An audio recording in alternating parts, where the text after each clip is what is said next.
Kottayam medical കോളേജിൽ മാനസികരോഗ വാർഡിൽ യുവാവ് തൂങ്ങി മരിച്ചു. ഇന്ന് വൈകിട്ട് 8 മണിയോടെയാണ് സംഭവം. ആർപ്പൂക്കര തൊണ്ണംകുഴി സ്വദേശി ഷെബീറാണ് ജീവനൊടുക്കിയത്. ടോയ്ലറ്റിലെ എക്സോസ്റ്റർ ഫാനിലാണ് തൂങ്ങി മരിച്ച നിലയിൽ കണ്ടെത്തിയത്. കഴിഞ്ഞ ദിവസം മൊബൈൽ ടവറിന് മുകളിൽ കയറി ഇയാൾ ആത്മഹത്യാ ഭീഷണി മുഴക്കിയിരുന്നു. തുടർന്ന് കോടതി നിർദ്ദേശപ്രകാരമാണ് ഇയാളെ ആശുപത്രിയിൽ ചികിത്സയ്ക്കായി പ്രവേശിപ്പിച്ചത്. ചികിത്സയ്ക്കിടെയാണ് ജീവനൊടുക്കിയത്. മൃതദേഹം ആശുപത്രിയിൽ സൂക്ഷിച്ചിരിക്കുകയാണ്. പോസ്റ്റ്മോർട്ടത്തിന് ശേഷം തുടർ നടപടികൾ സ്വീകരിക്കും.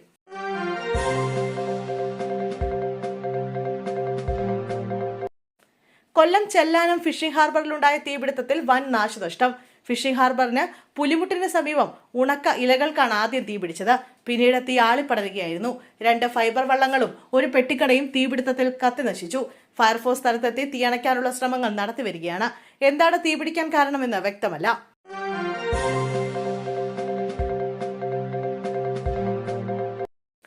മലപ്പുറത്ത് 14 വയസ്സുകാരനെ കാണാതായെന്ന് പരാതി. കീഴാറ്റൂർ സ്വദേശി ആദിനാഥിനെയാണ് കാണാതായത്. ഇന്നലെ വൈകിട്ട് 3:30 വട്ടപ്പറമ്പിൽ നിന്ന് പെരിന്തൽമണ്ണയിലേക്ക് ബസ് കയറിയിരുന്നു. പെരിന്തൽമണ്ണയിൽ നിന്ന് ടൂൾ കിറ്റ് വാങ്ങി വരാമെന്ന് പറഞ്ഞാണ് വീട്ടിൽ നിന്നും ഇറങ്ങിയത്. കോട്ടക്കൽ പോലീസ് അന്വേഷണം ആരംഭിച്ചു.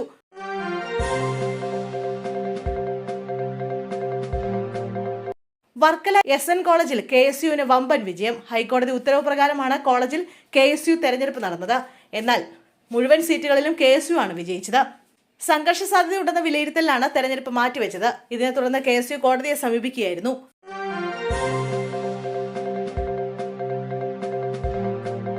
നിയന്ത്രണം നഷ്ടപ്പെട്ട KSRTC ബസ് പോലീസ് ജീപ്പിലേക്ക് ഇടിച്ചു കയറിയുണ്ടായ അപകടത്തിൽ 3 പോലീസുകാർക്കും 2 പ്രതികൾക്കും പരിക്ക്. ഗുരുതരമായി പരിക്കേറ്റ ASIയെ കോട്ടയം മെഡിക്കൽ കോളേജിലേക്ക് മാറ്റി.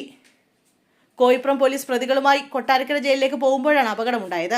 പത്തനംതിട്ട അടൂർ നഗരത്തിൽ വെച്ച് KSRTC ബസ് ജീപ്പിലേക്ക് ഇടിച്ചു കയറുകയായിരുന്നു.